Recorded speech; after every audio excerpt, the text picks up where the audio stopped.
Hello, welcome all to actual play. Blaze in the Dark, the Rusted Lock. We are picking up from last week. I feel so delighted to have two games a week in a row. And some stuff happened over Discord in our downtime. We were just chilling out, preparing for the next score, and then things kind of went sideways. So last time we left off, we were all killing it and stealing houses and taking demons, and now not so much. Anywho, I'm Sean Nittner. I use he him pronouns. I am playing Ankh, the Whisper, the Eruvian foreign exchange student sent here to just capture all the demons that the nobles had and send them back to her home. But she's kind of failing at that, and instead she's making friends with penance and with others. So there's something there.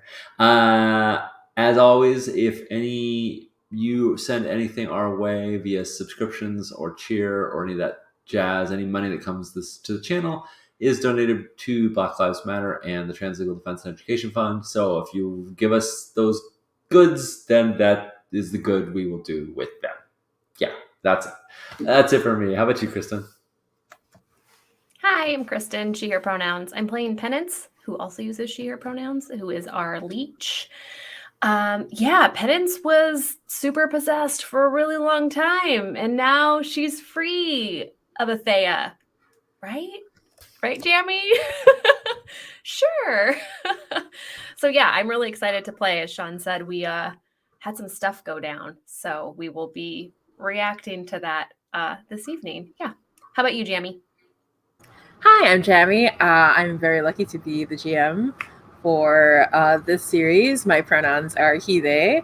And yeah, I think this is the first time I've seen a gather information just go so poorly. I will also say over the Discord, Sean was like, it could go really bad. You could do this or this or this or this, like just one horrible thing after another. Yeah. I was really True. asking for this. So I think we should set the stage with the entanglement, right? How this all got started. Mhm. There was an entanglement roll. Jamie, you wanna describe the Yeah, outcome of that? absolutely. Right. So we made an entanglement roll. Currently, the crew, the Rusted Lock, our cult is at Heat 7, Wanted Level 1. And I rolled a 5. And so one of the options is Show of Force. A faction with whom you have a negative status makes a play against your holdings, give them one claim, or go to war, drop to -3 status. If you have no claims, lose one hold instead. And looking at our lovely board of lovely factions, we were currently at -2 with the Arcbenders at the time, Penance's former crew. So that felt like the perfect time to bring in the Arcbenders. So what ended up happening was the Arcbenders showed up with a new character, the Accountant, who is the new leech for the Arcbenders, second in command to Jessica. Jessica was the one who betrayed Penance and left Penance to die in the Deathlands, basically. So there's our lovely accountant. Pronouns are he, him, she, her. And so she was just there to deliver a message. No big deal. Just saying that in exchange for taking the hull and disrupting the Arcbenders' operations, that they expect to have the house and its secrets. So, which means the Arcbenders know that there's something going on with the house. We don't know how much they know, but they know that something is up. Um, yeah, and then so Sean, do you want to describe Ankh's and Penance's reaction to the accountant's very generous offer? Yeah. So we responded with a stalling tactic, saying, "Fair is fair. We know that we're no match for you, um, but there are nobles that need to be informed. There are things that need to be put into place. There are rituals that need to be completed. Um, Tomorrow night in the Hour of Chains, Jessica can come and hand it over to her," which is a complete lie. And I didn't really care if the cat knew it was a lie. All I wanted was, it was, and a day to sort of rally what allies we could, because Ankh thought, oh, surely the Arcbenders who operate out of Crow's Foot have plenty of enemies, because last time we went there, they were right in the middle of a fight between the Lampblacks and the Red Sashes, and they were in the middle of a turf war. And I was like, oh, got buddies in the Aruvian consulate. I'm sure I can talk to the Red Sashes and they'll side with us. I thought we could do some cool pincer kind of move, like when they leave their home, we like raid it. Or, yeah, it'd be cool, it'd be great. And then I was like, I want to know what it takes to get the Malera Clev, leader of the Red Sashes, to join with us. And apparently, what it takes was not what I had. That's one way of putting it. Yeah. Kristen, do you wanna say how things went from there? Yeah. Yeah, so I think we attempted to make a deal, attempted to make kind of an alliance. Probably weren't going to hold true to that, but that was for another time. And then after that didn't go well, we thought we would sweeten the pot. And Ankh decided to make I want to say like sweeten the pot and say, hey, well, we have Jasper, right, who's the love of Matthias's life, and this could be interesting to you. You could have kind of hold over another noble. Penance chimed in and was like, oh yeah, Matthias is obsessed with Jasper. This is worth your time.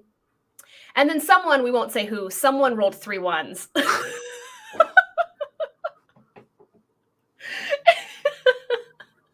So that didn't go well for us at all. So then Sean listed out a bunch of consequences as if Jeremy needed help. He doesn't, by the way. And we're kind of in a pickle. Jeremy, do you want to say what our current situation is? Yeah. So it ended up that poor Ankh and Penance had really walked into it because, unbeknownst to them, the Arcbenders had been making deals left and right with the different factions in Crow's Foot, probably because their operations were threatened by the war that happened last time you came by their warehouse and stuff. So so what ended up happening was Malera Clev stepped aside. I want to make it clear though that there's obviously something going on. Like Malera is just caught in this agreement and this, right? Like there is a sense that she did want to help Ankh. We don't know what those reasons are, but basically her hands are tied. And so what ended up happening is Jessica herself walks into the room with a whole crew of Arcbenders. And so this was all part of the agreement with the Red Sashes, unfortunately. And so Jessica was ready for this. They have their Sparkcraft manacles in place to cut off both Ankh and Penance from the ghost field, making sure that they can't communicate to each other either through their culty ways. And at the same time, it was revealed that more Arcbenders had stormed the house, trying to take the hull, but the hull is missing. See, I'm not that terrible. The hull, right, got away. Yeah. I'm very kind. But that Angelo was taken. I have been informed that this is the 4th time I've been mean to Angelo. I refuse to believe it. I was mean to him the very first time. You've only done it 3 times. Yeah. I did steal Angelo away from the Deathlands and leave wounded and trapped. Oh, and last time it was Penance who left him behind, right? I gave every option. Okay, so I've only done it. This is just the 2nd time I've done it. Right. Yeah, that's fine. Angelo stuff. We should come up with a name for this house, right? Because I think we have our lair, and then we also have this house which has been given to the Lord of the Depths, and I feel like it should have a name. And my experience with English houses is that they get named something that I cannot discern the reason for it having that name. So I don't think the house it necessarily needs to be named after the nobles that live there or anything else, But we should we should have it be called something house. Right now, I've listed as Ancient Gate, which is not wrong, but it's anyway. I'll think on names. Yeah. Yeah. Sounds good. But yeah, and Luke in the chat is right. I have never done anything mean as a GM. Speaking of which, so also the puzzle box was taken, containing Jasper's spirit is taken by Jessica. The Arcbenders have taken over the mansion and have Angelo, and the cherry on top, of course, is that Jessica has decided, as a gift to the Spirit Wardens, to deliver the two of you to them, who've been causing havoc in the Ghost Field for quite a while now, right? Like ever since what happened with the Dimmer sisters, I think. But yeah, so that's when we realized this is how. Actually, I want to quote from the Discord, like something that please do. That really made me laugh. Let's see. After like Sean rolled, no, we weren't gonna say who did it. After someone rolled the 3 ones. I mean, people can see it on they can see it on the thing. It's not like we don't keep a roll. We don't keep track of it. There you go. So from the Discord, I'm not sure how you can fuck up a score before it even starts, but I think I've done just that, and so that's how we ended up where we are. So Sean, do you want to talk about why we're not going to have an engagement roll? Yeah, so essentially, when you're dealing with the fallout from engagements, you can really handle it in a lot of different ways, and this is up to the group, and this is, I think, emblematic of the flexibility of Blades in the Dark. You could certainly just handle it all in free play. We can just keep playing and playing and playing until we resolve the consequences of it. And then we can go on to a normal score. But you can also say, like, we're going to do a score to resolve this. And that was sort of our plan, was like, okay, cool, we're at war. Let's do a score to, like, fuck up the Arcbenders. Yeah, that was what I thought until we were captured and manacled and thrown in a wagon with Spirit Wardens.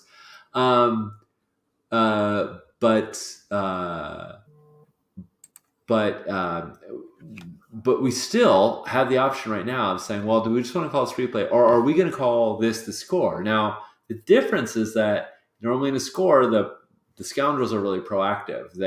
You choose your load, you choose your plan, you make your engagement roll, you see how it goes. We're starting this one kind of back on our heels. This is a reactionary score. This is us trying to break out. We don't have our load necessarily, we don't have anything unless it's hidden on us. We don't, and in fact, we're not going to make an engagement roll either. We're just following from the fiction to say we're in a desperate situation. And finally, normally you would pick a plan type, because that's kind of your in to the score. It's like, how do you justify having a good chance at the start of the score? And we don't have an in. We're going to try and get out of this by hook or crook. We'll see. We can still do flashbacks. We can still do all the other stuff. We can say, oh, I smuggled something in, and we can make finesse or prowl rolls, try and hide things on ourselves so that we have them. But, otherwise, we're just going to see how we do with Spirit Wardens.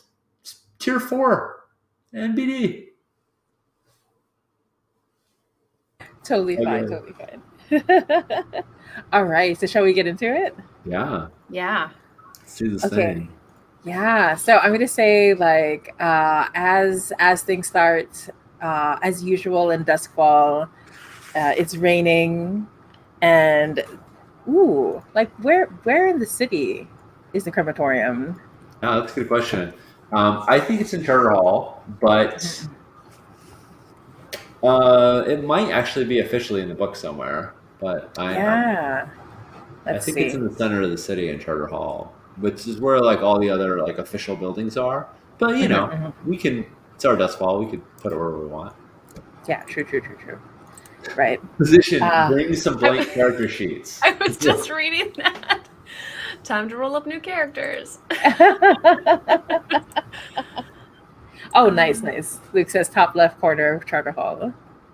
Yeah. Very cool. Thank you, Luke. Awesome. And so, as usual, it's raining in Duskfall. The fog is really rolling in. And so I think we just have a really quick series of cuts as we see Ankh and Penance being brought to the crematorium, right? And so as we see the crematorium come into view, I want to ask Ankh, what is it about? And you don't have your spirit mask with you, right? They've taken all of your things, but what is it about the crematorium as it comes into view that makes you understand that this is not like any other building in Duskwall, that it's touched by the ghost field in some way that's different from any other place? Yeah, I think I'm looking out like the carriage, like the slats in the carriage window, and I'm leaning against the wall with my cups in hand, and I look out, and we see the Death Seeker crows at the nest of the crematorium at the top, and as the bell rings because someone died somewhere in Duskwall, um, it does that Oasis kind of warpy vision thing, as though what I'm seeing may be a mirage, maybe an illusion or something like that. And when the crow, when the stark white albino crow flies from the flies from the crematorium, even though she doesn't have her mask, she can like sense that there's like another presence that surrounds it. That there's another flock of ghostly birds that are following after it. And I think like visually we see some things like the rain is going the wrong way, and like there's some weird distortions. Like we see like rain everywhere else coming one way, and it's turned another. And this is that as though it's been contorted by the ghost field. Excellent. Yeah, and so as you come closer, and the ghost field, like once again, because of the manacles that are on you, you can't quite attune to the ghost field as you normally can. But Penance, as you come closer to the crematorium, what is the sign you receive that the hull is close by? Oh.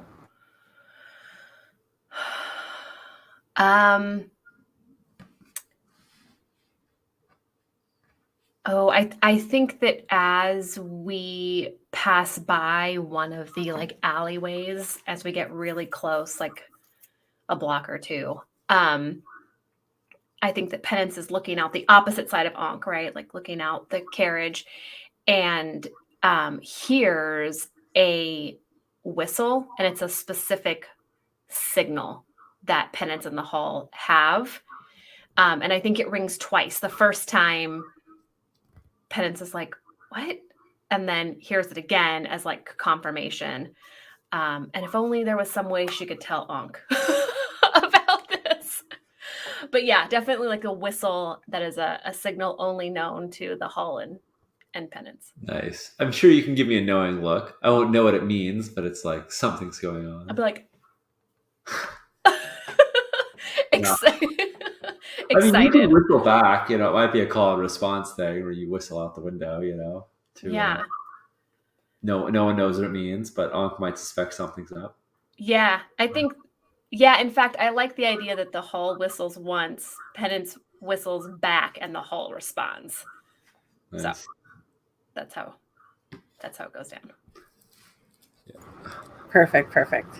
All right. So as we cut to the crematorium itself, this place is huge, right? It sees a lot of activity because just to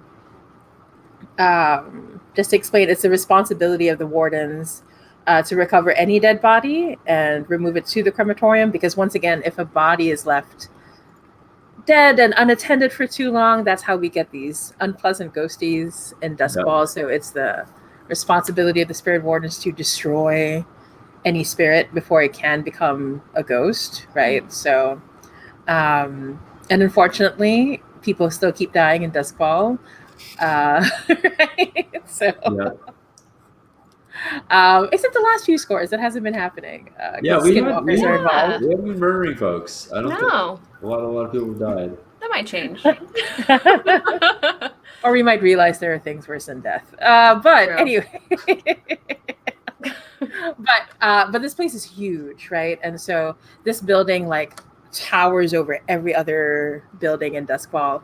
And as we cut to Ankh and Pennis like being forced into the crematorium, the Sparkcraft manacles that were placed on you, like there's another set of restraints that are like placed around the mouth, the neck, the shoulders. Like it's a harness that like forces your bodies into this like submissive position, right? This you see the spirit wardens, they all have these bronze masks and they just work wordlessly with each other. Like they understand. You when you look at the spirit wardens, they don't even come across like people. It's all just one huge machine that's made up of several bodies. That's what it feels like when you look at the spirit wardens. And they bring you into you realize like down below in the depths there's something like a prison. It's been around for a long time, and Ankh, you recognize what it looks like with the lightning marks across the walls. There have been, and you've heard of this before, that there are many a whisper that have overstepped their bounds, that have been brought to the crematorium and never to be seen again. Yeah.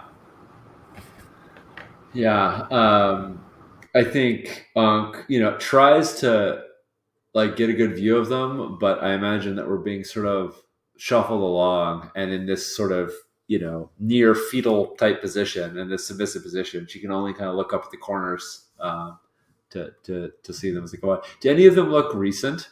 Do any of them look like there was a?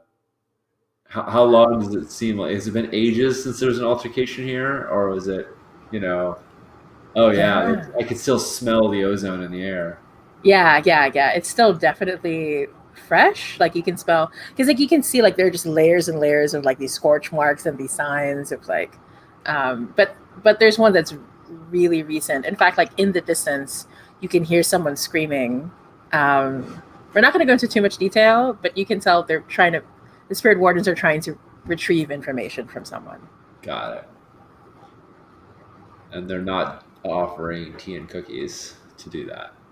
Yeah, exactly. And then when you're thinking that, you sort of see the like light come through and someone's like silhouette as their back arches, and then it's gone again, right? Yeah. And the two of you are quickly thrown into a cell, right? And there's like, you can see that there's someone else in the cell. They're not moving. They're just like in the corner, right? Chained to the cell in that same like submissive position. And the wardens don't say anything. They just throw you in, lock, and then they slam. It's like this huge like metal door with just a slat for like the eyes, and then where they can place the food, and that's it. Yeah. Right. So what do you do?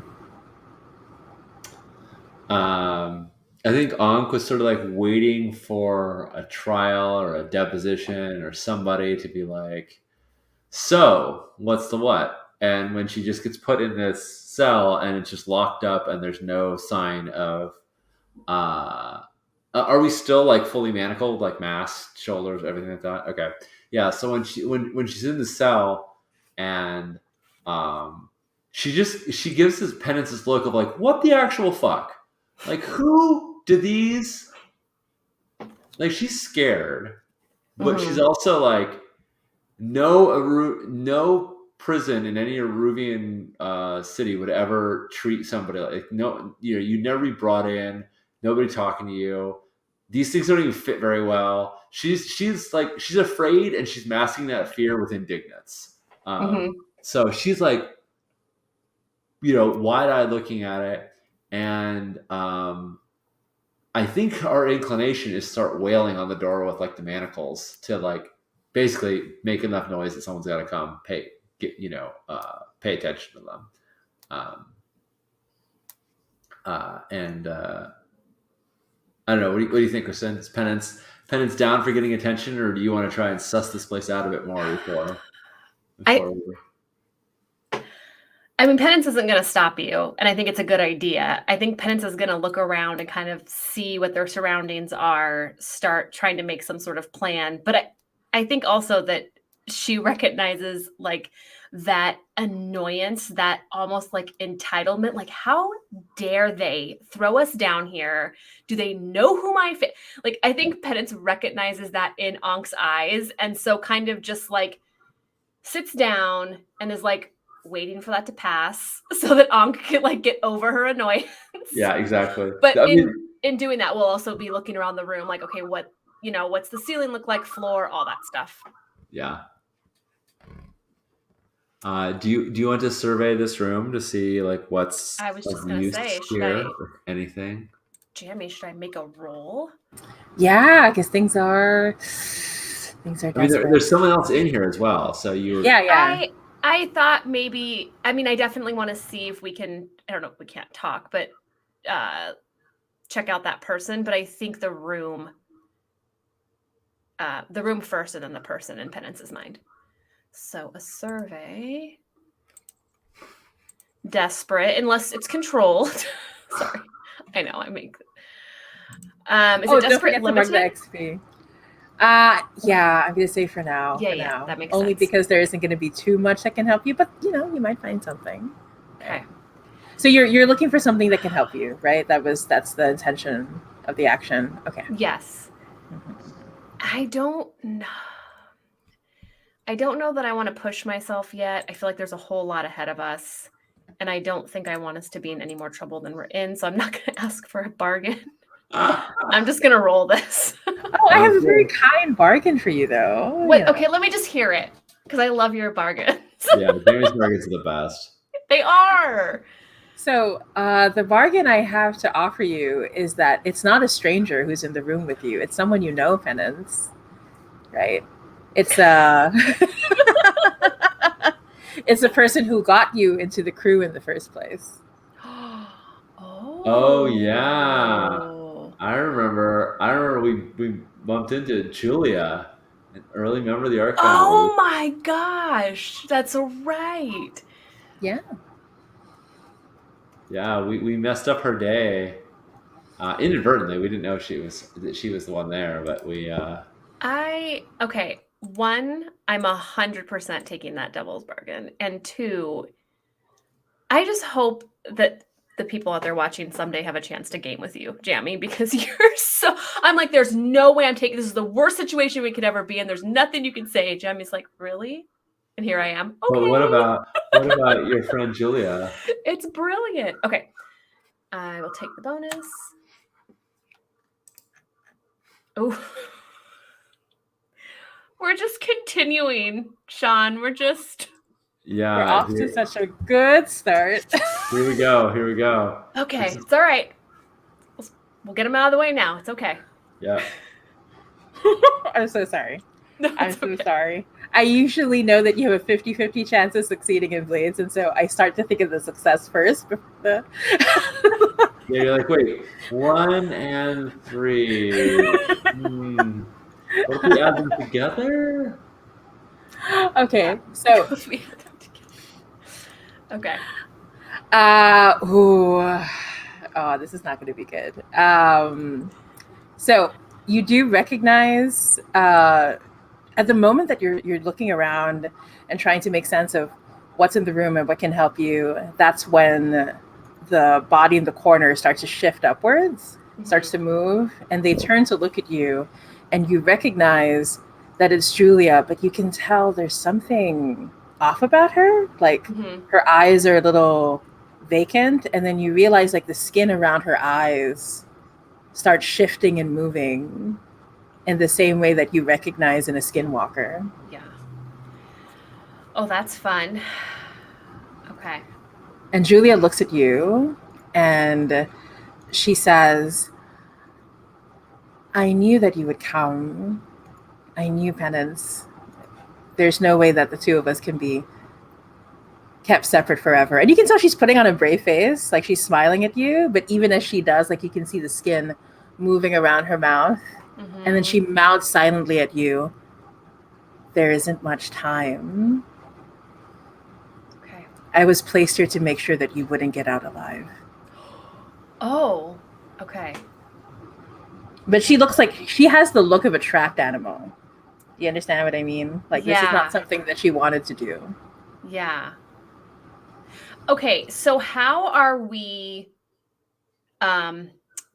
like shackled? So I know we have like mat, so we can talk to each other obviously, but what is that? Tell me more about this. Is it really heavy? Can I not move my Yeah. arms? Yeah. So like your arms are like your body's like forced into this like position like down into the ground like you're kneeling, and then Mhm. your arms are like and your wrists are like put down in front of you like you're sort of like it's sort of like in a prayer, right? Mhm. Form that your body is taken, and it's like completely covered like from the spine. It's like shifting outwards, holding your body close, right? And the thing is like coming up like muffled, so you can talk but it's muffled, right? Okay. Yeah. Yeah. Okay. So I have ideas about getting rid of these bond, like dealing with these bonds. Um, Mhm.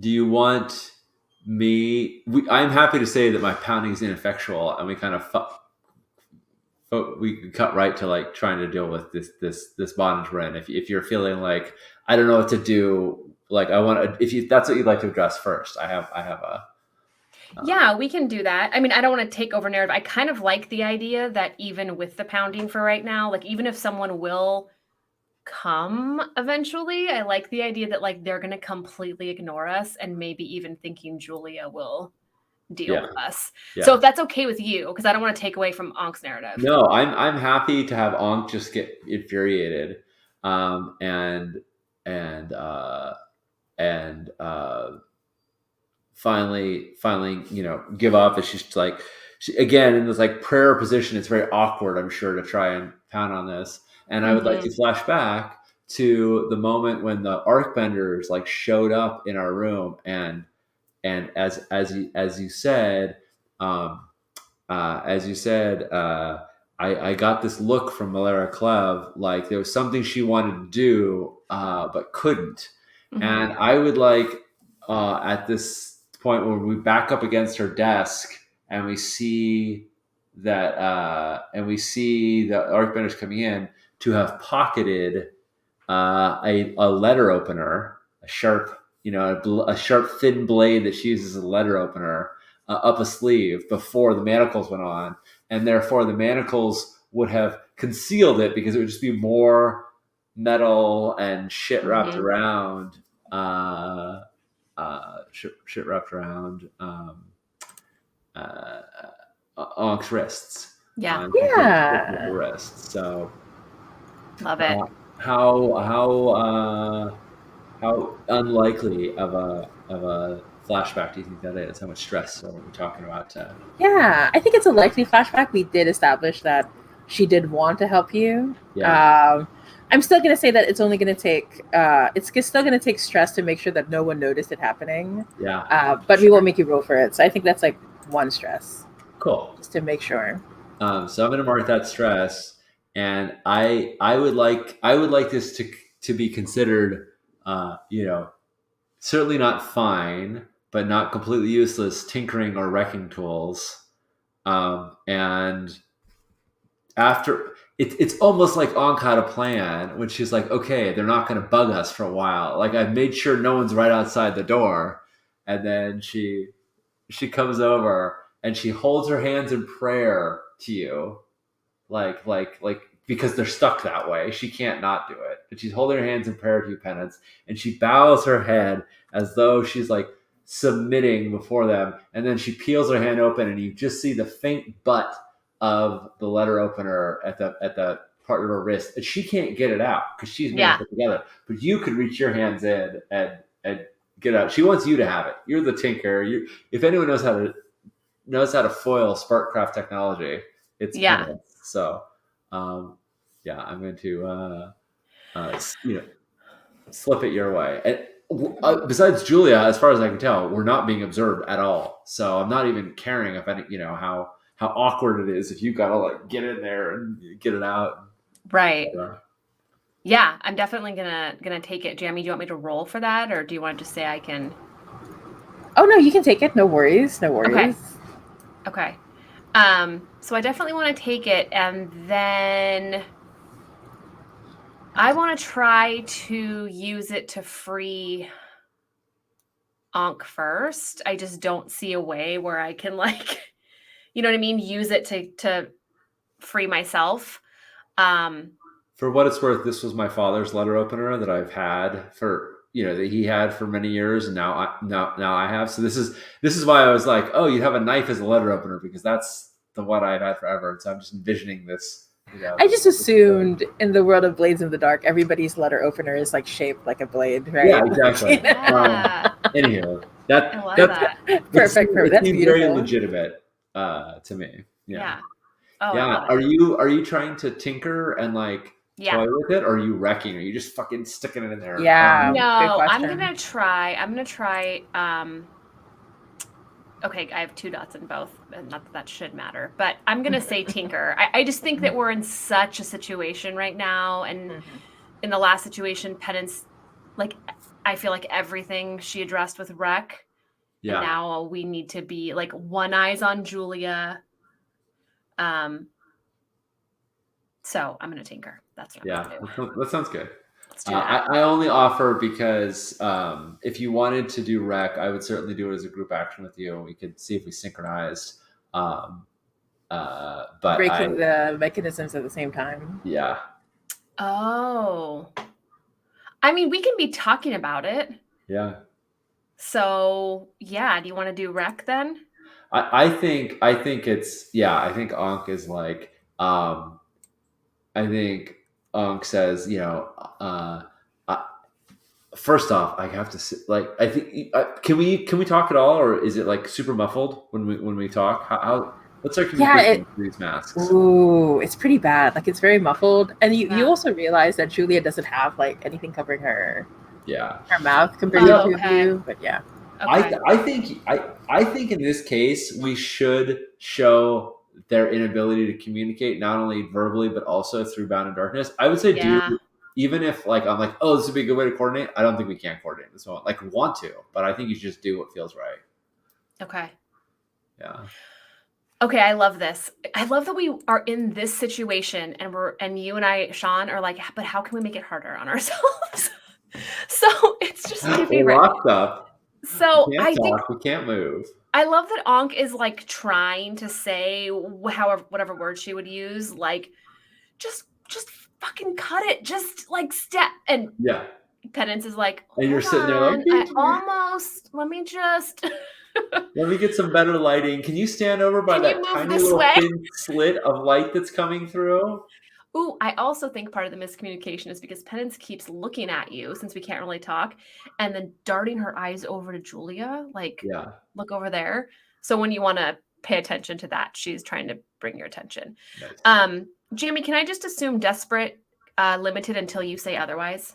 Yes. Okay. That's a good way to go about this. Wowza. All that XP we're going to rack up. Yeah. All this XP. Okay. Yeah, I would like to give you an assist die, and I think you I think it looks like me literally just being like, at some point you're like needing to get in the light, and I'm like, okay, and I like hold my arms up, and it's super uncomfortable, but I like have them right in the little thin slit of the light, and I'm just I'm like it's clear that the chain is trying to pull me down, and it's very contortionist. But I think Ankh, like you can hear the middle straining. I think Ankh even does the thing where she's like, okay, like yes. And it's very exposing, right? Like Julia could just like jump on us, right? Like Ankh is completely defenseless right now, but yeah, she is contorting and twisting until you. Perfect. Okay, friends. Oh, that's what we needed. There we go. Okay. Perfect. And I think like there's all this tension, right? And then suddenly silence, and we just hear the lock. And because you are who you are, Penance, an excellent leech as you are, it's like this one tiny thing, but the whole thing starts to cascade open, right? We can see like the mechanisms coming apart. Because it's a 6, I'm going to give you a chance like as the mechanism starts to come undone and the Sparkcraft technology starts to weaken its hold on you and you start to connect to the ghost field, you have a moment before you're completely overwhelmed by the screeches of the spirits that are being destroyed. That's what I was gonna say. Is the one nice thing about this, but Onk never got to say it, was like, oh my god, it's the first time in a year that I've been in Dustfall and I didn't have a headache. Like, Oh my gosh, yeah. I mean, the only other way to do this is to go to Jewelbird and Shine and just get wasted. So it's like, and now it's like, oh, I mean, it was physically uncomfortable, but at least it didn't have this horrible headache. So yeah. So you're saying in a moment, my mind is just going to be completely overwhelmed. Completely overwhelmed. Okay. Yeah. So what do you do? I think I want somehow to. I mean, I've never been able to like not hear the voices of the ghosts around me, and yeah, this is probably not the right thing to do, but we just haven't had the chance to like we just haven't had the chance to coordinate on this. I think I have like one opportunity to talk to the ghosts around me before they're overwhelmed, and my oh god. Okay, here's Sean's instinct, and I feel like Sean's instinct is always the worst possible thing. But my instinct is to say, like, to send them a message, we're breaking out of here. And then, possibly have a bunch of angry ghosts that are like, oh, there's a whisper in here who's going to get us out. Fuck yeah, we're going to start rattling the chains. But I have another idea, which is that we could try and commune with someone powerful via Bound in Darkness, and to try and alert them that we're here, to try and like get assistance from the outside. And I feel like even though my instinct is like burn it all down, I think Ankh might be a little bit more. But Penance is still bound though, so you can't like. Do you mean to someone else that's not Penance? Yeah, exactly. Yeah. The stepsisters. Got it. Yeah. Ooh, yeah. Do you want to try to reach out to the stepsisters, or to the one who calls you Little Pearl? Yeah, that's what I was thinking. Oh. That's what I was thinking. Is that what I want to do? Is there? I assume there's no source of flame in this little cell, right? There's not a torch or anything.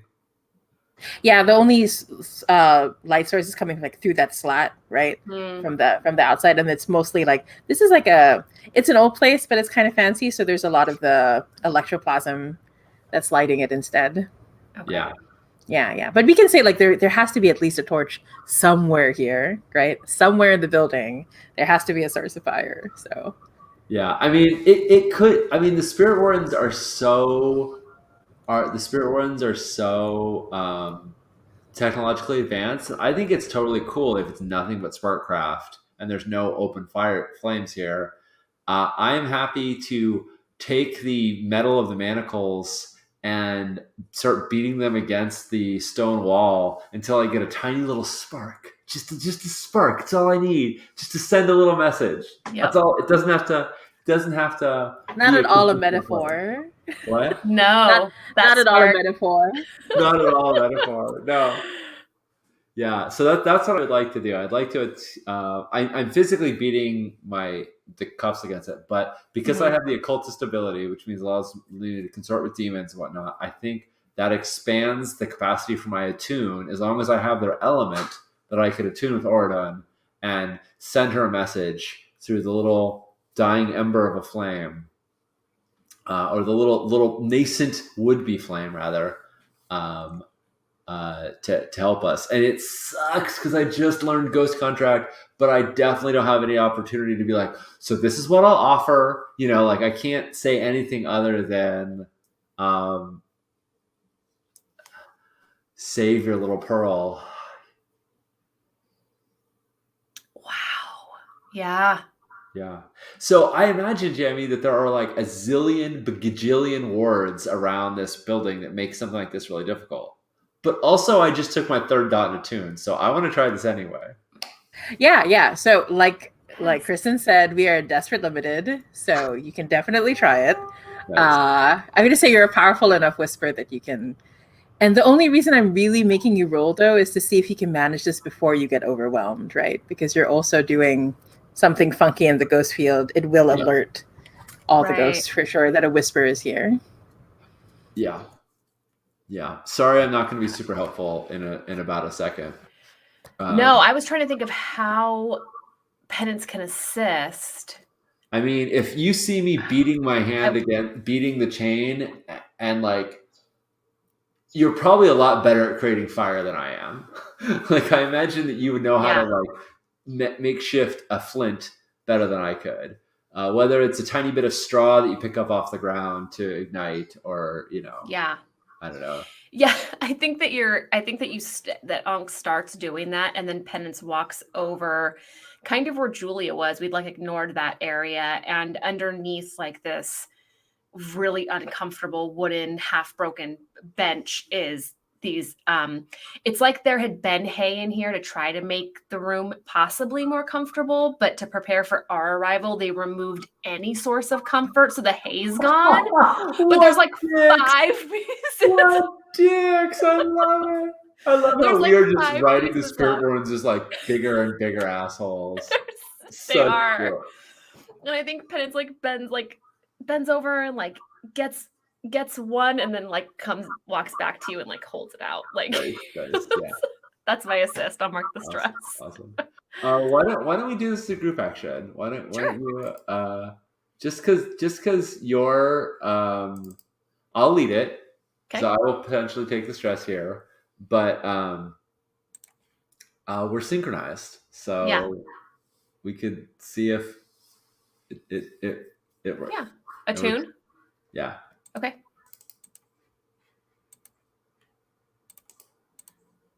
Desperate, limited. Oh! Oh my god, I thought we had broken the streak. I was like, I thought we did surely- too. I was really hopeful going into that surely roll. that 6 meant more. Okay, so I'm taking Jamie. 2 stress, among other things, because Oh wow. I led a group action. I don't even know what to say. We lose. Blades in the dark. I mean, at any time, Jamie can just be like, cut to 2 years later. You've been released from the spirit wardens. Each of you mark 1 trauma, and do you want to start another crew now? Oh my gosh. Oh my gosh. Okay. I'm trying not to laugh, but I'm just looking back at the earlier comment of like position, bring some blank character sheets. I feel like Yes. super appropriate. Anyway.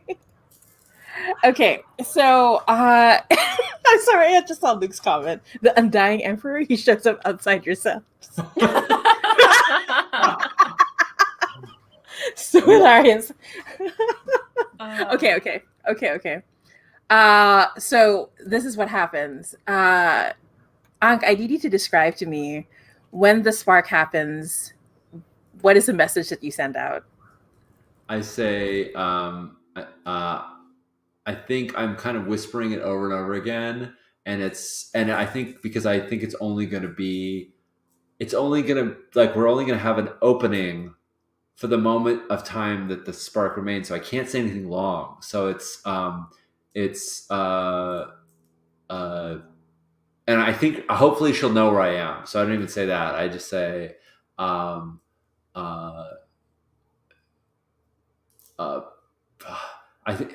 think it's your little pearl is lost. Oh my gosh. And so as you like send out that message, that's when you feel this like sinking feeling in your stomach, like everything is just dropping from beneath you. And there's a moment where you sense Oradan on the other side, and all you can hear is her screaming over and over and over again. And before you can fully understand uh, what's happening, that's when all of the wards in the crematorium, you feel them like all light up at the exact same moment. Yeah. And there's this huge set of wards that like just wrap around you. And so the first consequence is that the first consequence. Here we go. the first consequence is that the wards have been activated, and so any actions that you're going to try to take that involve a tune or interacting with the ghost field, you're going to have to get past the wards first. Right. So they've all been activated. The second one is that the spirit wardens have been informed that the wards are activated, and they will soon show up. And but like I said, you only had one chance to like do something. And so what happens next, not as a consequence of the roll, just what happens next is that the spirits, you can feel them starting to like strain towards you, right? And so the wall behind you starts to rot away and fall away as the stone shifts and moves, and you can all of the air inside the room just starts to freeze over, and you can see both of your breaths are like coming out like fog-like. Very noticeably, you notice Julia's breath is not doing that, even though it should be. Yeah. And you can tell like a spirit is about to come through, a very, very desperate one that has somehow managed to evade the spirit wardens up to this point, very eager to meet you. Nice. And you can see like their hands starting to come through and the terror building up in you. So just to add like insult to injury here, right? Like the two consequences are that the wards are up and the wardens are hangry. And also not a consequence, but there's a ghost coming because we knew that was going to happen anyway. Right. And I don't have Iron Will. I've wanted it for a while, but there's always been something slightly juicier. So that means that I'm not immune to the terrifying effect of a ghost. Normally, your choice when a ghost approaches is to flee, freeze, or if you want anything else, resist. And I can't flee. There's nowhere to go to. I'm in this freaking cell. So I think, and I don't want to freeze because I don't want the ghost to turn me into ghost candy. So I'm not going to resist any of the consequences except this one because I want to be able to respond to this ghost. I will say that Penance will also have to resist, right, in order to continue to function. And plus, Penance is still like trapped in the thing. Yeah. Oh, right. Yeah, because we didn't get me out before we started to.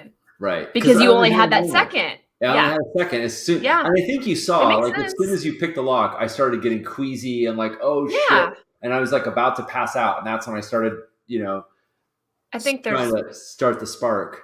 Yeah, there's bigger things than our annoyance with each other for any reason, cool. Right? Yeah. We're in like survival mode. You can, unless you need to take an action, you can wait. You can elect for the like I'm frozen in place because you're locked there until you decide you want to do a thing, and then resist. Then if that's true.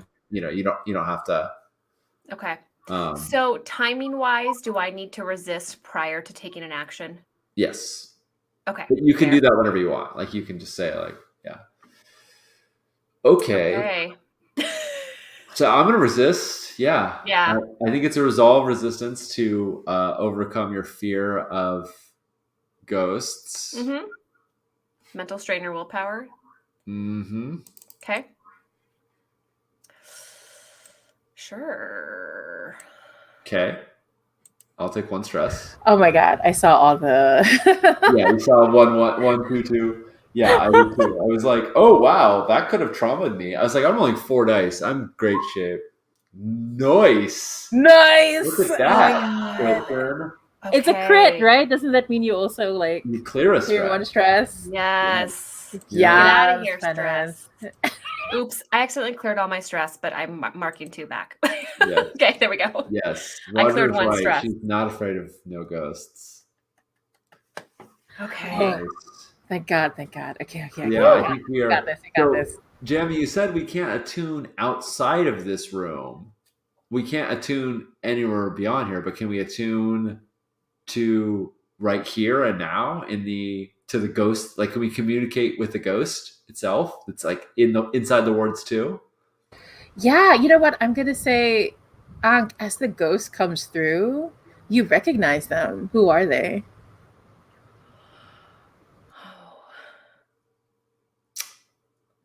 Oh, I want to say Flint, but I think I know where Flint is. I think Flint is it's still a stalactite in our lair. Whoops. Sorry, Flint. Yeah, I'm just trying to bring back someone who we already have in the. Oh, I mean, we Ooh, do good know idea. someone who's very close to Penance. I mean, Oh my gosh. Oh, you think that this is? I'm timing wise. Are you thinking Athea? oh no, I was thinking the nice one. I was thinking Salia. Solid. Oh, okay. I was thinking it there too. I was like, oh my gosh, that timing. Yeah. Oh, Salia. I mean, if you want it to be Athea, you know. I want Athea to keep that table forever. Thank you very Both of much. you are so funny. Okay. No, I'm just. It I scares me. just would imagine that Stasia would have. I'm just thinking of people who would have been trapped in here, like people who. But I do really love bringing back NPCs that are that we've already established. I'm gonna look through our NPCs list for just a second. Yeah. Just to Oh, see yeah. it. Yeah, we have. Ooh, there's also. Okay. Anyway, yeah. No, please share. Yeah, because I was wondering. I mean, it could go in like several directions, but I was also thinking our poor friend, Flem. Oh, Flem. Oh, Flem. Now you said this is somebody that Ankh knew, or that Penance knew? Yeah, it's supposed to be Penance, but like I saw Flem and that was tempting. But yeah. Okay, if it's Penance, then Flem totally makes sense because he yeah. I mean, I think Flem died out in the. Oh no, I'm reading it though, right? And he was vaporized by the lightning towers, which makes it unlikely. Yeah. Oh, okay. Poor guy. Oh, What a horrible way to buddy. go. Yeah. What an awful. I mean, sorry. I'm trying to find a non-horrible option. All the ones I just found are totally horrible, like the Stalker. No, wait, that would be awful. I'm- That'd be I great. know. I'm all the way back. I'm all the way back in our beautiful NPC list to Quellen, and I'm like, wow, we have a lot of NPCs. I know. We do. Yes. I'm actually like kind of. This isn't as many as I usually pour out. So. Yeah. So, Kirsten, I think it's your call.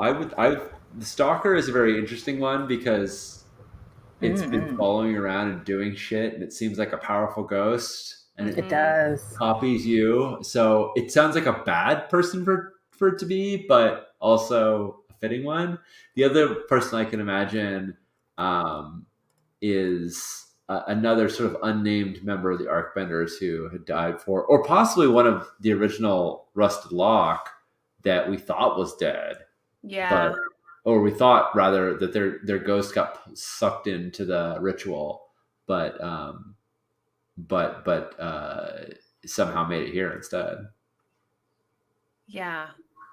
Who is the stalker? I'm so sorry. I'm looking at our list. Oh yeah, no worries. So the Stalker was the last time that Ankh went into the ghost field to make a bargain with. Wow, we have a lot going on in this game. Anyway, to make a bargain with the avatar of the other house before the Lord of the Depths, right? So when Ankh escaped and came back, something came back with her. Okay. Right. So that was the entanglement. And so because it was a mixed success to deal with that entanglement, what happened is like a part of that shadow managed to escape and it took on Penance's form. And the last time we saw it, Lilyblood had struck a bargain with the Stalker. That's right. Presumably Lilyblood is really trying to make sure that both of you like are fucked up in some way between between the stalker possibly Yeah. showing up, but definitely having your former friend here. Yeah. Right, Julia, that it's definitely we clearly need to we clearly need to have some more friendly ghosts. All the ghosts we know are just mean and angry and bitter about things. So It's true. yeah, Chris. I mean, I think Stasia or the stalker, or we invent an NPC. Stalker. I love that. I think the stalker makes the most Cool. sense. Awesome. Yeah, so I'm going to say that thank you for this gift first. So second, I think what happens is like the wall and the shadows start to shift and we see Penance's telltale mask like start to form in the shadow, and then this lantern gets pushed upwards, but the lantern bleeds darkness instead of light, and it starts to fill up the entire room. And there's something like a voice, but not quite one. It's almost like all the whispers and all the sounds and the creakings and the metal come together to form something like a voice. And it says, Ankh and Penance, I have come for you. And like it reaches out a hand towards the both of you. Okay. And I think Ankh has like horrifically horrible migraines, right? Like she is just reeling, and she's got her hands around, but her hands are free. She's got her hands on her head, and she's like, one at a fucking time. I know that you're our final doom, but we have like 3 other dooms in line. So fucking get in a queue. She's just very upset and not here for this, not about this. And I don't feel like I'm in a good position to command this fucking ghost. But I want to at least get the time for Penance to get free. I want one of us to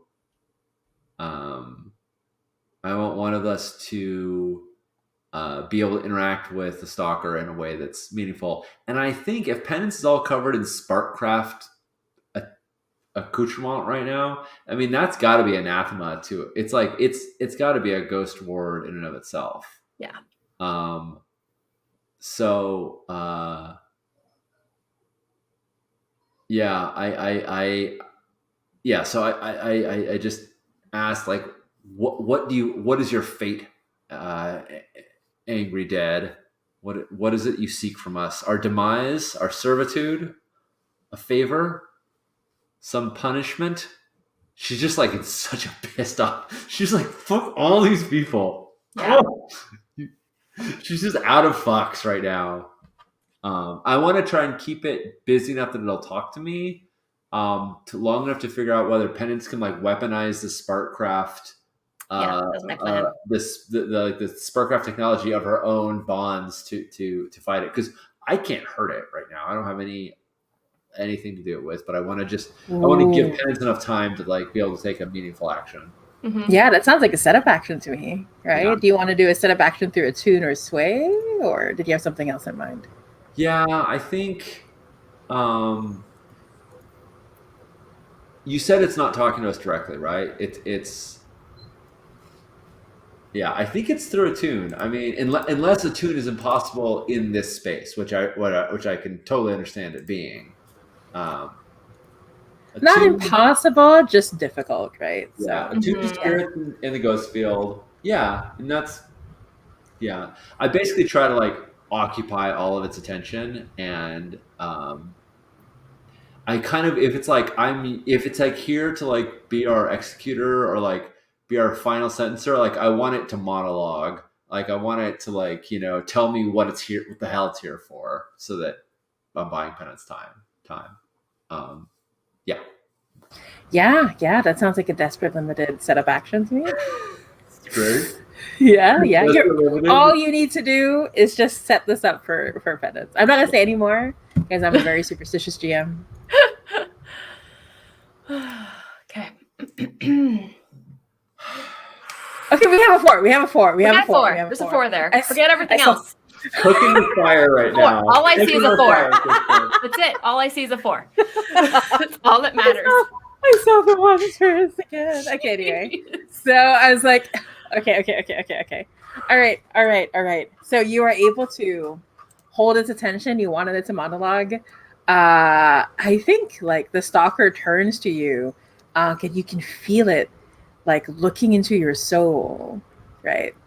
And the stalker intones, I am here to give you the redemption and the punishment that your soul craves for, that you beg for. So, what is it that the stalker says, like, that they dig up from your soul to reveal, like, your greatest sorrow? Like, what you think you need punishment the most for? I think the reason why Ankh feels so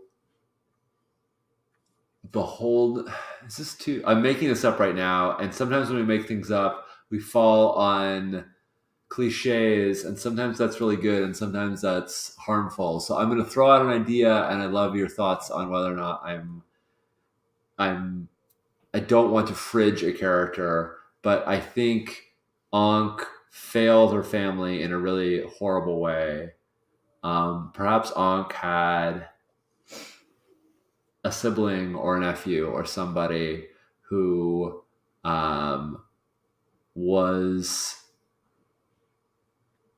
supposed to like lead the family was supposed to I don't know the circumstances yet, but I think that Ankh was supposed to take care of them. I think Ankh was their big sister, and she let them she made a mistake and they got horribly hurt. And part of her punishment is being sent here for, I think this was like the golden child.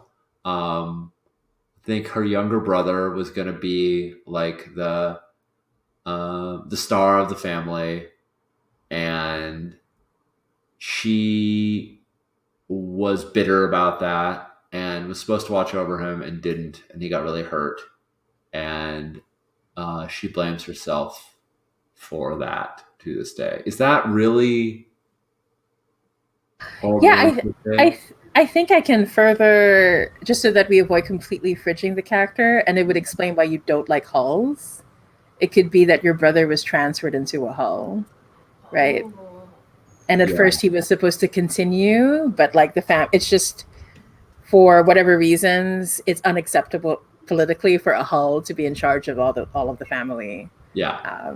Right. And so even though your family tried to resist, so your brother is stuck in a hull without any purpose anymore. Right. Yeah. I dig it. I like I'm just, it. yeah. I think, and I think we could dig deeper into what exactly happened in sometime in the past. But yeah, I think she misses her brother a lot, and feels like it's her fault. Yeah, and I think like as that comes to mind, like the stalker reaches out for you, places a hand against your cheek. If I gave you a body made of metal and spark, that would make you feel better, wouldn't it? That you would be trapped and he would be free. And the stalker is saying things, you don't know how the stalker can be promising these things, but you know it's what your heart wants, right? The stalker is basically just repeating whatever is in your heart that you want to hear. So I'm going to say that the first consequence is, well, not the first consequence. Sorry. I'm just so used to being in like desperate fail mode. We only have the one consequence, my friends. Sorry. So the one consequence is that you are completely mesmerized by the stalker's like many promises. Right? I think that's totally fitting. I think Penance sees Ankh start to cry, and she doesn't completely break down. It's just tears start coming down her face, and she keeps saying, "No, that's that can't be, but she doesn't.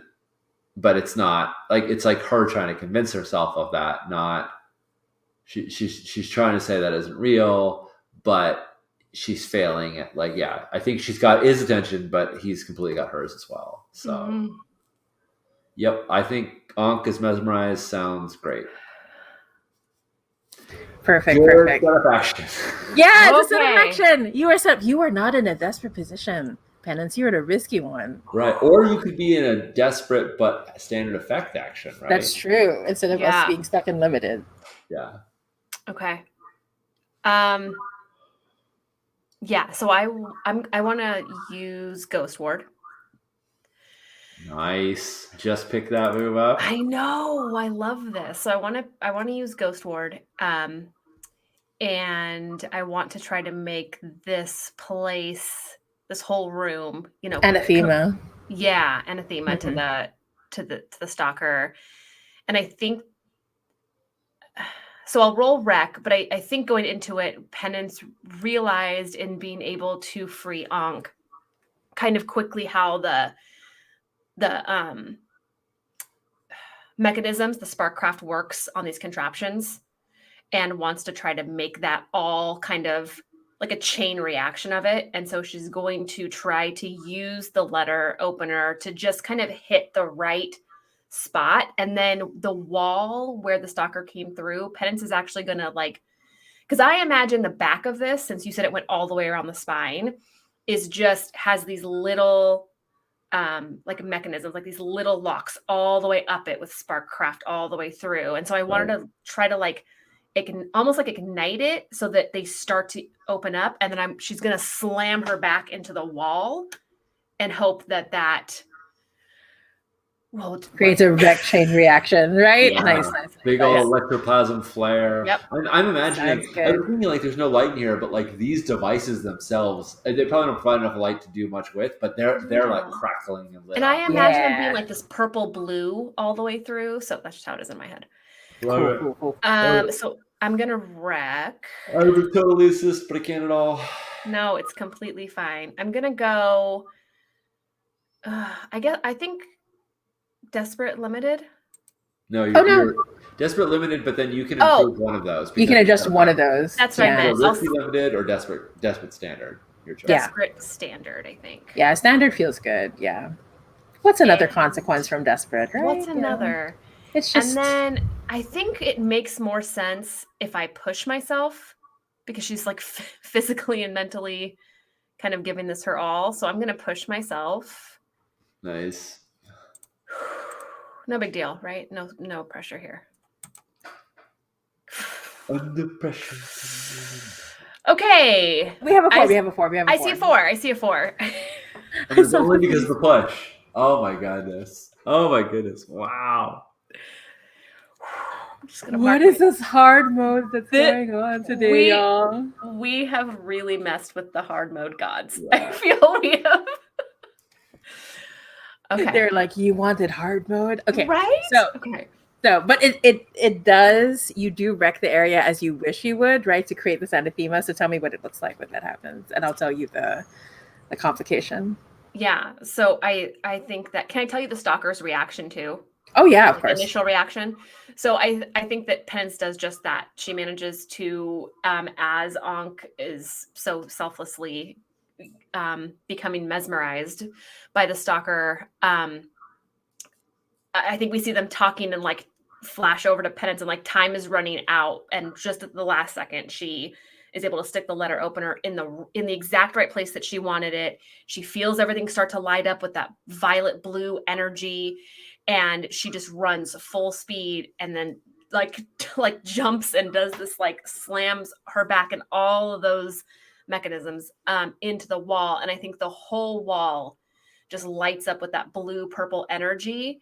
And the stalker is still like almost like its cloak or like the end of its body is connected to the wall still. And I think it just like rises up at full height and like screams. And then I would say starts to move back through Jamie, but I don't want to take too much narrative control. So that's what I think happens. Nice. Yeah, and I think like as the stalker is screaming, like it's you can see like it's reacting to the light because the stalker is just mostly made out of shadow, right? So it's like breaking back and forth, twisting in response to the spark that's coming on, and we can see like the electroplasm just like leak from the Sparkcraft harness that's on you, right? And the entire room just starts to smell so powerfully of ozone. Like Ankh is just like building up in a way, and there's just this moment of blissful silence once again, Ankh, because like the ghosts cannot like push in into this place now that it's an anathema. So like it's just sort of like your hearing just goes like into nothingness for a moment, this utter silence. But the complication is as the stalker like pulls away, and it has this like really screeching animal like quality to it, like an animal that was like hurt, right? And the stalker like retreats for now. But then you hear behind you, Penance, we're out of time. Julia. Okay. Oh no. I have a plan for that too. Yeah. Right. So I'm glad you have a plan. so you turn around and you see Julia's face start to gather in the front, just like Lily Blood's, right? And you can see her bones starting to, and then her eyes are filled with just absolute fear. Like she's so terrified. Yeah. What do you do? You can resist, of course. Yeah. I'm free now, right? Yeah. Okay. Like it breaks all around you in this very cool fashion, right? Can you stand up? Before we go on, I would like to retcon a little bit, if that's okay. I knew I didn't like this. I knew it was just like, I want to play new choice. I think Ankh had a very good friend who they grew up together. They did everything together. They were like the closest of friends. And she's like, I'm going to be with you forever. And then she got this opportunity to go work for her parents and was like, see ya, and just feels super, super terrible about leaving this friend behind who she left because she felt like she had to. And now she looks at Penance and sees how important like having a friend is. And she didn't regret it instantly, but now she's regretting it horribly.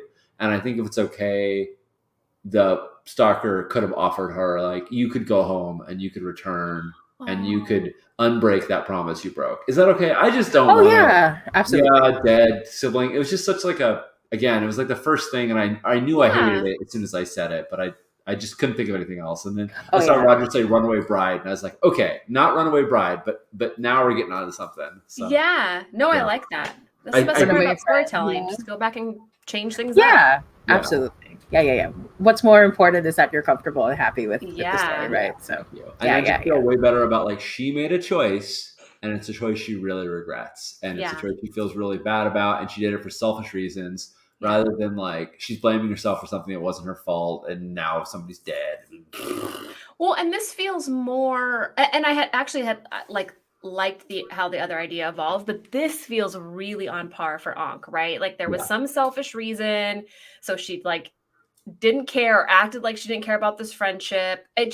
I like how that fits your narrative. So I think not that you need my approval, but I appreciate it. I appreciate, I want everyone to be like excited about the content we're bringing, and that was just, I wasn't excited about that content. I was like, I don't like what I did. Let's do another thing. Yeah. Cool. Thank you both for sitting with me as I process that. Yeah, always. Yeah, absolutely. So it sounds to me, Jamie, like the consequences, it's on now between like you're trapped in the room with the skinwalker. So yeah. If you're lucky, the wardens will show up soon. So right. Yeah. I want to talk to Julia for a second. And I know I'm gonna have to roll, but so what I want to do is I want to, since I'm free and Julia's not free, like I know her mouth is free, but she's bound, isn't she? Okay, so I want to take her face in my hands, and I want to look in her eyes and tell her like, I will help you. I will help fix this. Stay with me. Don't give in. You don't want to do this. Penance is going to bring up a memory. Remember the time that we went out drinking and we talked, and just like really trying to connect. And then I want to use Venomous Standstill and I want to breathe drugs on her. Hopefully get her to stand still. I love this.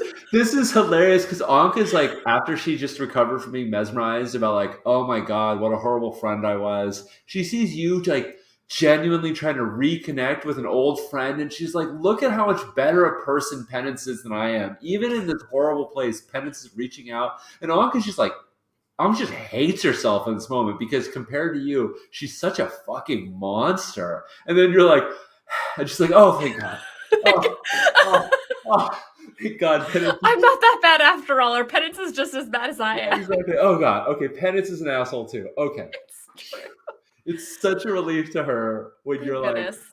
like not this perfect. But you're doing this to protect her, you know. So yeah, I don't want should her I to be eat us. encouraging? Yeah. So I that's think, valid. I think for venomous, you can push yourself to secrete it. Okay, it doesn't say what I need to roll. I think you're consorting. It's weird. Oh, I think the way right. you're doing it is you're like it's specifically like, talk to old friends. Remember all that you're trying to like Yeah. disarm her, get her to calm down so that she doesn't notice when you're like. Yeah. Yeah, that's true. That's true.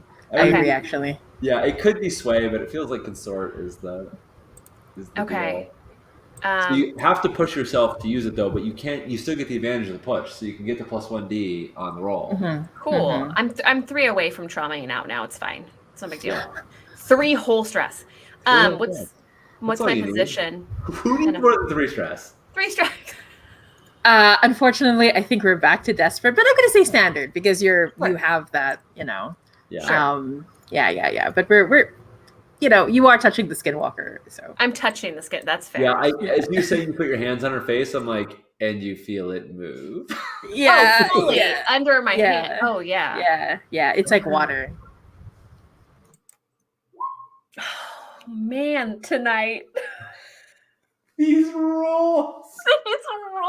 You realize how hard this is on Jamie, right? It's not hard. I know, it is. No, I agree. Up, it's not hard for us to be like, well, okay, we're gonna try another thing. We're gonna try another thing. It's hard for Jamie to just. Well, maybe it's not hard for you, Jamie. It's hard for me when I GM to be like, oh my god, okay, how do we keep this going? Whether it's hard for Jamie or not, he always acts like, yeah, I had this planned. I had this planned. I did, in fact, at least know what would probably go wrong touching a skinwalker's face. This was a little easier. Okay, good. Than normal. My so sorry, go ahead. I'm sorry. So I'm going to say, okay. As you breathe out, the agent, you see, like for a moment, it looks like it's working. Like the skin shifts and it stops. Like and it feels like normal skin under your hands for a moment, and then Julia looks you in the eyes and says, I remember that night. And you can see like she's welling up, right? She's like, I lied to you so much that night. I said all these things about my past that wasn't true, and we both knew I was lying, but you believed in me anyway. That was I think about that night a lot. And at that moment, all of a sudden, you see the skin just eat away at the venom, at the poison, and her flesh completely pulls off until you just see the skull, and the flesh wraps around you. Oh. And the skeleton falls over and shatters. Yeah, that's interesting. Sorry.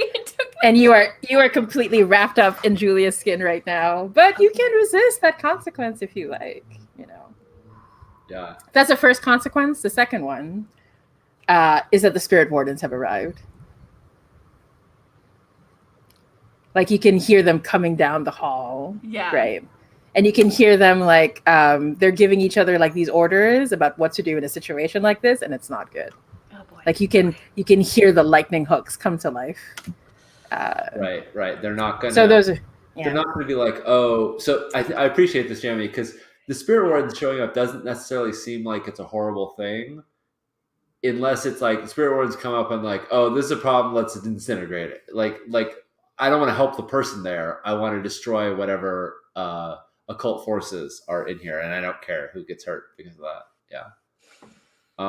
So, Jamie, would it be fair to say that you're starting a clock that means Penance is a skinwalker when it's full, or is she's in a skin cocoon right now, or do we not know?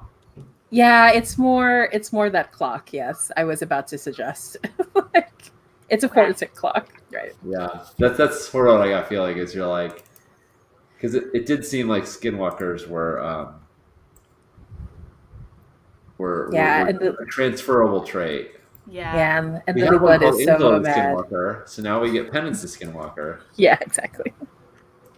Uh, Truly and joined in spirit. Right. before the resist, it doesn't happen. I assume that's 3 ticks on that 4-tick clock because it was desperate, or Sean, whose side are you on here? I just want to I just want to pulse check. what's that? Whose side are you on? Oh, is that 3 ticks? You could have said 1. Maybe Jamie would have agreed, Sean. I'm just teasing. I'm just saying, like, it's a desperate action. Usually, yeah. No. You're it right. is. You're You right. know I'm I'm teasing sorry. you. I'm sorry, Kristen. I do tend to. We're all on the same team. You know, I'm just giving you a hard time. Yeah. My fear in resisting is that I will trauma out. Is that what happens if you? Yeah. My fear in not resisting is that I will be a skinwalker. So I think I have to resist because it's probably better to have a second trauma than it is to be a skinwalker. And I can't, if that was our only problem, then I would say, Onk, we'll figure a way out. But we're still in the same room. Like, we're still at the bottom of this place so I think I need to resist it. I'm going to say right now we might not finish this score today. Just going to put that out there. Yeah. Anyway, That's go on. fair. Yeah. It feels like a resolve, right? Because mental strain, willpower. Yeah. I'm also happy to jump in, Kristen. Like, I think once you put up the ward and Ankh was able to, like, I think she probably fell to her knees from the aching pain, and then like she looks up. The pain is abated for a moment. The stalker is gone. The knife, the letter opener blade is fallen to the ground where you left it after you did the wreck. Yep. And I'm happy to just like try and do things to skin that make skin not wrap around stuff. I'm happy. Yeah. I mean, I might trauma as well. So the question is, do you want to possibly be traumatized when the spirit ones arrive, or do you want Ankh to possibly be traumatized when the spirit ones? Yeah. Oh, that's the thing. If we're traumatized, because then one of us is removed from the scene, right? Yeah. How do you feel about interacting with spirit wardens? Wow. I mean, is there a chance? Okay. Maybe I don't resist this. They're not going to be expecting me to be a skinwalker. I mean, the clock is complete. I would be okay rolling with it and just taking the desperate chance that I try to convince them to get this thing off you without hurting you. Like, to actually care about you as a person rather than... Yeah. If you want to not resist that, I'm happy to resist them arriving. And Jamie, my vision of resisting them arriving is not that they don't arrive, but that I'm able to communicate with them before they act. Like, I'm able to interject. That makes sense to me. And say something. Yeah. Sorry. That totally makes sense. Someone in chat said flashback to Penance getting all greased up before this heist. The imagery of that. You never know. You never know. Just in case, baby oil. Just on the off chance. Skin. Yeah. All right. Do you want to resist the spirit wardens? Am I making a mistake here? Who knows? We'll find out. Okay. All right. Let's do it. There are no such thing as mistakes in Blades, right? No. Like No. you can always dig yourself out. So Sure. I'm going to resist the Spirit Wardens. I Okay. think I'm resisting with resolve because my primary goal is it's a consequence of willpower. It's not that I'm trying to resist them coming in the room. It's I'm trying to resist them taking action before I can talk to them. And I'm gonna do it by saying, wait, there is both a rogue spirit and a skinwalker in this room. You don't know what you're dealing with. And I'm also kind of trying to show like we're not who you think we are. We've both escaped our bonds. I'm holding a knife, which is probably not a good thing to do in terms of winning friends, but it's like we're way more capable than you thought we were because we've broken out of this. And also what you see in that pile, that big skin cocoon, is not the thing you think it is. That's not to say that they're going to listen to me, but my resist is just to get them to pause for a moment. So let's see what happens.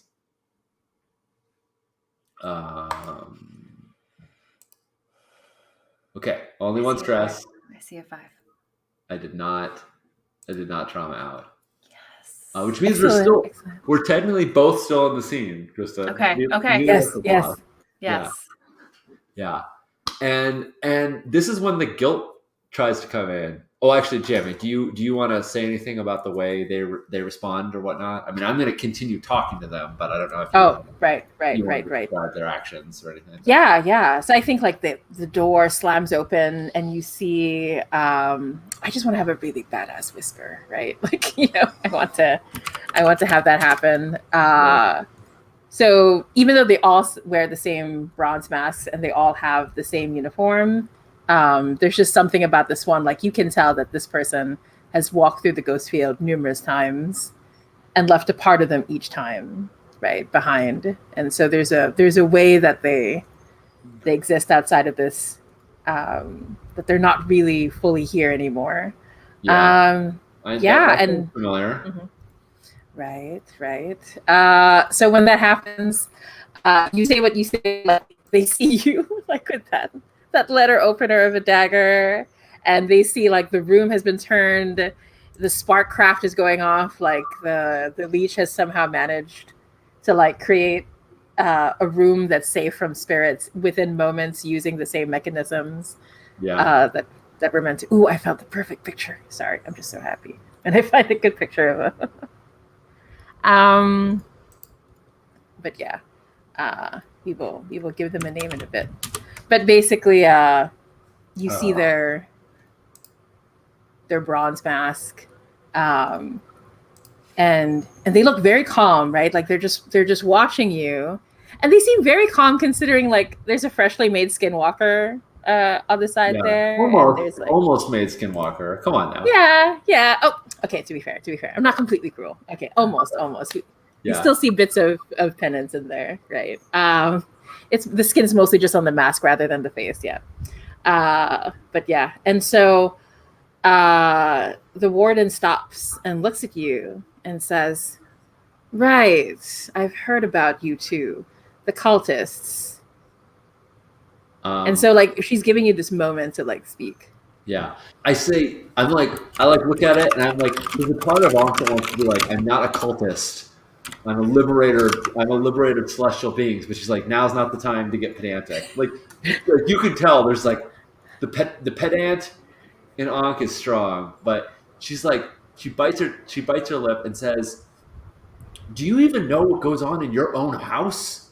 We have been visited not by one, but by 2 otherworldly creatures that should by all measure be destroyed, or if not destroyed, contained within such hallowed halls. And yet they roam free, and currently now, and I'm gesticulating the knife between cutting the skin off of Penance, which seems like maybe a good idea, and like aiming it at them, like not aiming it, like pointing it, like pointing the dagger at this whisperer and pointing it back to Penance. And I'm like, you must do something right now to stop this skinwalker from manifesting and replicating itself and consuming yet another still living being for the moment. She's trying to press the urgency that like, if they don't act right now, they're totally failing in their duty to stop occult forces from hurting the living. Now, that's very idealistic, perhaps, but she's gesticulating wildly with a dagger. It feels like maybe she can have some. So I would like them to like save Penance, and if they don't, I'm just gonna start carving you apart, Penance. I'm sorry, but I'm just gonna. This Is is it gonna be really- the second time you use a dagger on Penance, by the Yeah, way. I just want to exactly. point that Is out. it, No doubt. is it a desperate score if you're not trying to stab me or cut skin off me with a I mean, dagger? I don't know how you delicately remove a layer of skin from. Like, I would love to just be like, yeah, I'm gonna just use some shears, but what I have is a letter opener, and so that's what I'm gonna use. Yeah, So, please do. Please don't attempt to cut the skin, the skinwalker stuff, delicately. Please don't take now to be delicate. Yeah. So, yeah, I realize I've kind of described two actions, which is like, if they don't do it, then I'm going to do that. Right, So right. I think I want to sway them. I think I'm trying to compel them to act in. This sounds more like command, right? Yeah, Like you're right. Yeah. It is. Right. Yeah, I'm yelling a lot. You're yelling at them. Yeah. Do you have a devil's bargain for me, Tammy? I do. Of course I do. I'm going to say that you're not supposed to recognize any of the spirit wardens because they Mhm. give up their names and Yeah. who they are. But there's something about her voice and about the way she carries herself. You think you know who she is. And you know that she's from Aruvia, right? So the idea that Aruvian would become a spirit warden is like, Yeah. All right. So I say something in Aruvian, so she knows I know. That's how I Nice. convey it without being like, I know who you are. I say I say a common chant that even a visitor of Aruvia might know, which is by the four princes. It's like by all that's holy or something like that. I say it so theoretically someone who is not a native Aruvian could know it, but she knows that I know Mhm. that she knows. which will both help you and like maybe not help you depending on Yeah, how I this mean, I goes. assume the implication is that like I'm now getting on her radar more even Right. more than I was. Yeah, Right. Exactly. But I'm Yeah. calling her out. Do you want to help with this, Kristen? Do you want to assist? Yeah. Yeah, sorry, I was laughing. Just to No. look more dangerous and scary. No, I'd like to not help with this terrible situation. Yeah, of course. Do you want me to? Are you looking for help in I think you can make an assist. swaying them or commanding them? Commanding, yeah. Yeah, I think Penance just is going to assist by visibly kind of playing up a little bit more. Although she's not happy, she's probably terrified. This transformation, right? To like help push the urgency of like, this is so terrible. This is happening right now. So Yeah. I'll mark stress. Desperate standard? Where are we right now, Jamie? I think we're definitely desperate. Limited. Yeah. Yeah.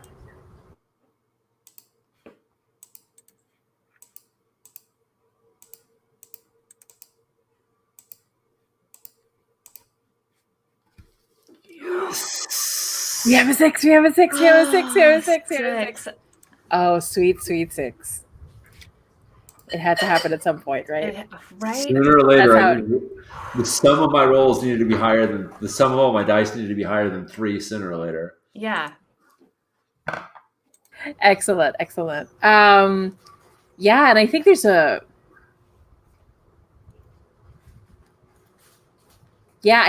moment where the rest of the spirit wardens, like once again, you're used to them acting like it's a single machine, right? Yeah. Mhm. But there's a moment when you realize that you really gotten through to her, and she steps forward and she leans over. What is it that she says to you that makes you realize that it's your best friend that you left behind? That was such a quick turnaround. I know. Fucking jammy with the reincorporation right on I the know. spot. And they don't always do that, so you don't expect it. Okay, sorry, go ahead. Yes.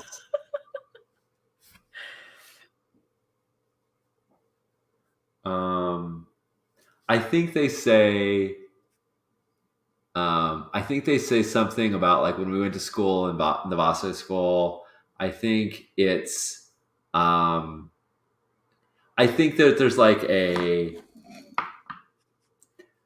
a way you're supposed to say this in a very reverent way, and Ankh never mastered that because she's not very good at being reverent. And so it's like the equivalent of like you never did know how to pronounce the third canticle, right? Like you always rush the third canticle, right? Because that was the part where you're supposed to get real obsequious, and Ankh was just never like demon princes, whatever. And so I think she just knew that like Ankh always kind of phoned it in on that particular bit of reverence that she was never really good at being all that faithful, if that's the right word, pious. Never really good at being all that pious. So Yeah, I think so. Perfectly. Yeah, and so when she says that, she pulls away and she turns to the rest of them, and then she says, "You." Like she gives out the orders. Strengthen the wards on this one. She says, pointing at you, Ankh. But you realize like the stronger that the wards are on you, the less affected you'll be by what's going on with the spirits and the ghosts in this area. So in a way, she's trying to protect you. And she pulls out like the lightning rod and extends it further. And she looks at you, Penance, and she says, "I'll try to make this as painless as possible." And she pulls up the lightning hook. And I think that's where we're going to end today's session, like at this moment. Just to see. I think Penance closes her eyes. I mean, how much of you still like how much of Penance is still visible? Like I imagine it's horrible, just trying to crawl out of the skin suit that's wrapping around you. I imagine it's just her like face, like just her head, and I just felt like I can't resist this just dramatic moment. Like it's just too good to not pause here. And maybe next time the rolls will be. Well, I mean, the upshot is we got a lot of XP this session. We did. I think I marked like 5 deaths. Yeah. 4. We did, because things didn't get better. Things did not get better. So we can do our XP now, right? Yeah. I think. Yeah. Yeah, let's do that. Oh my goodness. Should we do crew? Yeah, let's do crew.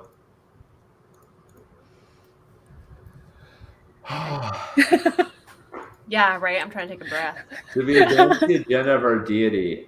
Did we free any critters or fight against nobility? I don't know that we did. I don't think so. I think we were pretty much just trying to survive for ourselves. Yeah. Yeah. Makes sense. With challenges higher than our current station. Only all the challenges. Well earned 2 XP there. I'm marking 2, which means we've now leveled and are starting over. Okay. Yes. Nice. We get 3 coin in our stash as well. Nice. Okay. Perfect. Do that later. Awesome.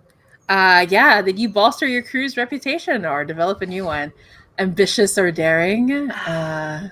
I feel like we just showed the Spirit Wardens that we can, while locked up in manacles, not only break ourselves free, but fight off 2 different supernatural threats. Yeah. At the same time. I think the Spirit Wardens should reconsider us. I think, and they know we're cultists, so our crew, applies. I think we should get 2.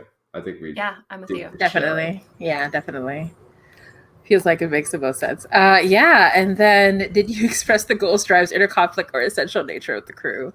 Yeah. Yeah. I felt that came up a lot. So I mean, yeah, I mean, especially the essential nature, like yeah, I just think that we like I know as players we're playing on hard mode, but I think Ankh and Penance also are just, I'm like, I'm gonna touch a Struggling. skinwalker and Ankh's gonna try to command something. It's just, yeah, we're always Yeah. struggling. So Yep. yeah.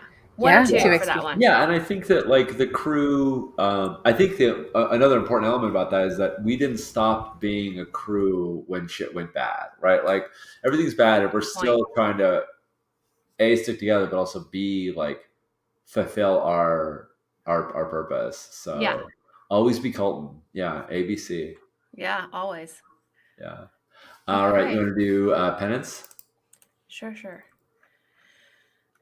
Okay. First, every time you roll a desperate action, mark XP. Yes, I did that.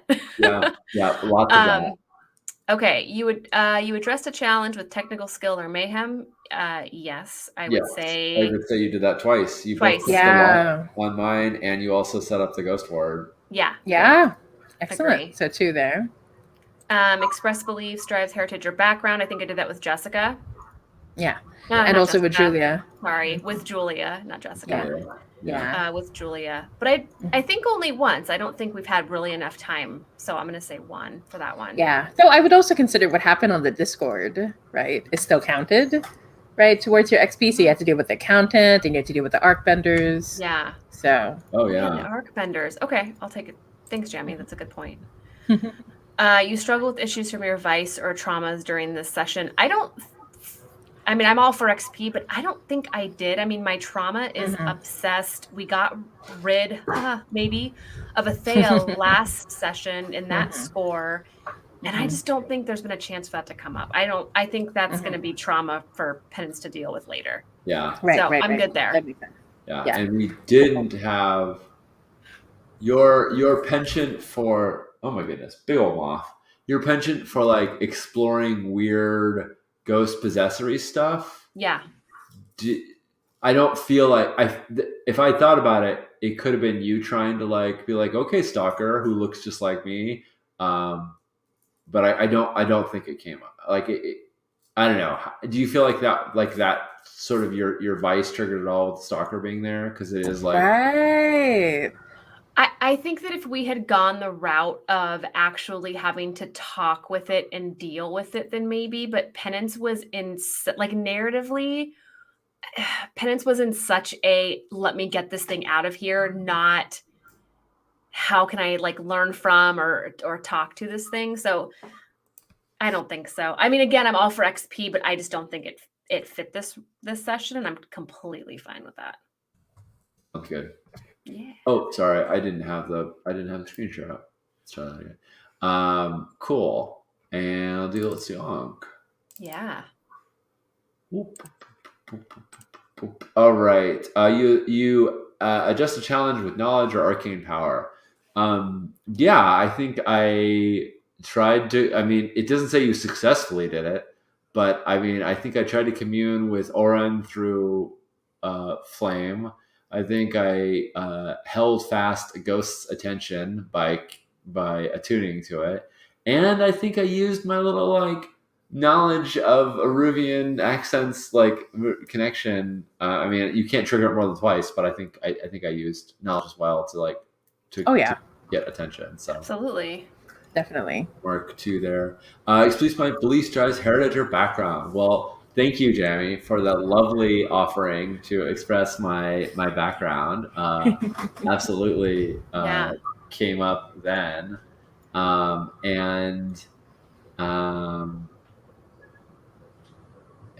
mean, certainly in this interaction with the stalker, and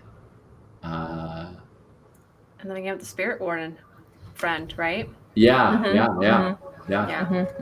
All right, I'll take it. And I struggle with trauma issues with my vice or trauma during the session.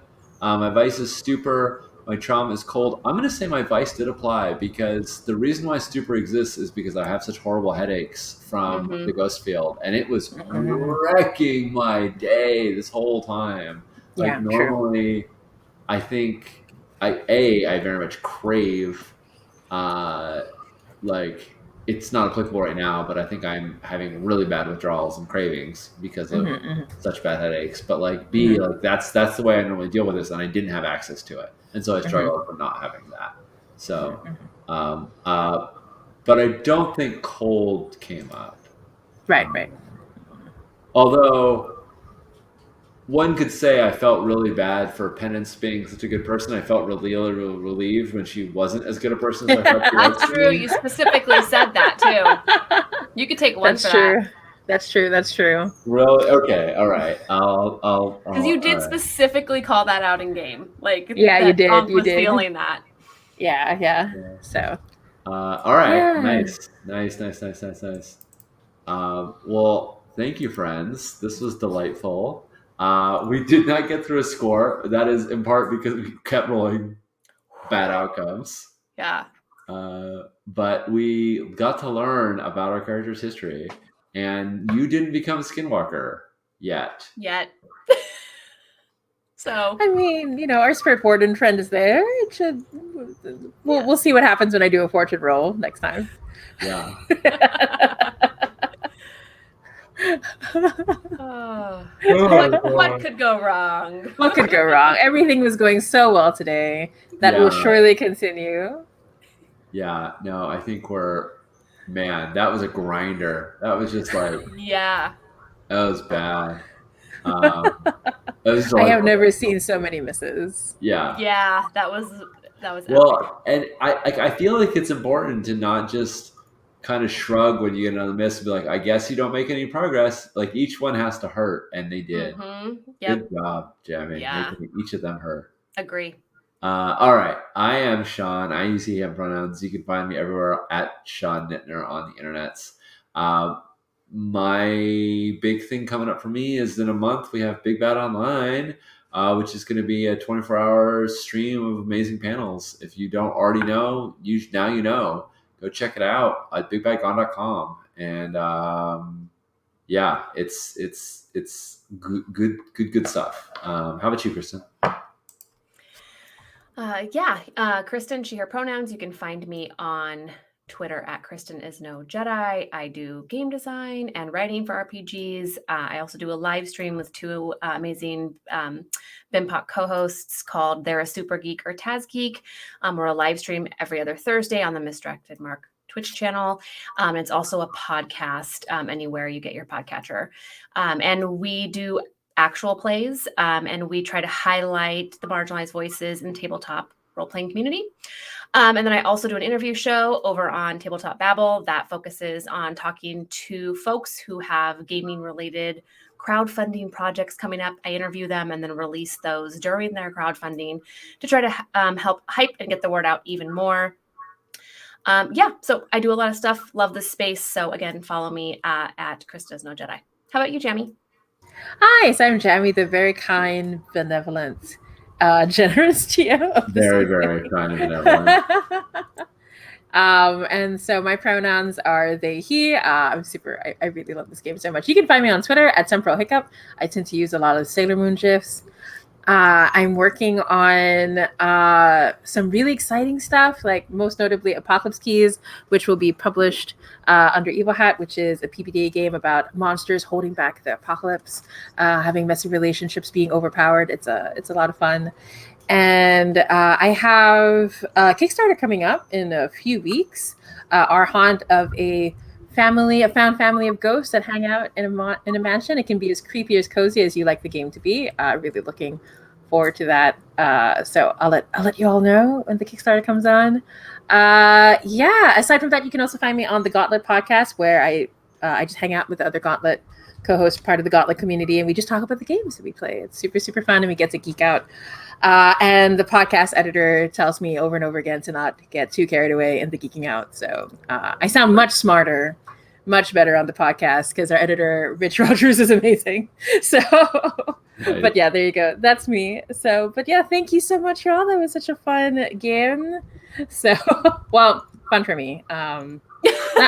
Not fun for Penance or Uncle. Hopefully I mean- fun for Sean and Kristen. And it's Oh, like absolutely. we're not having a good day. No. Before we go, there's been a little Easter egg treat that people may or may not know is where Chris and I are particularly in the mood for the game today because we were both in our Blades attire. Unplanned, I'm friends. so left out. I'm Unplanned. so left out. Oh my Yeah. gosh, I have to order one. But when will it get here to the Philippines? You know, my copy of Wander Home got here before my copy of Thirsty Sword Lesbians. I was like, what is going on? The post office is terrible here.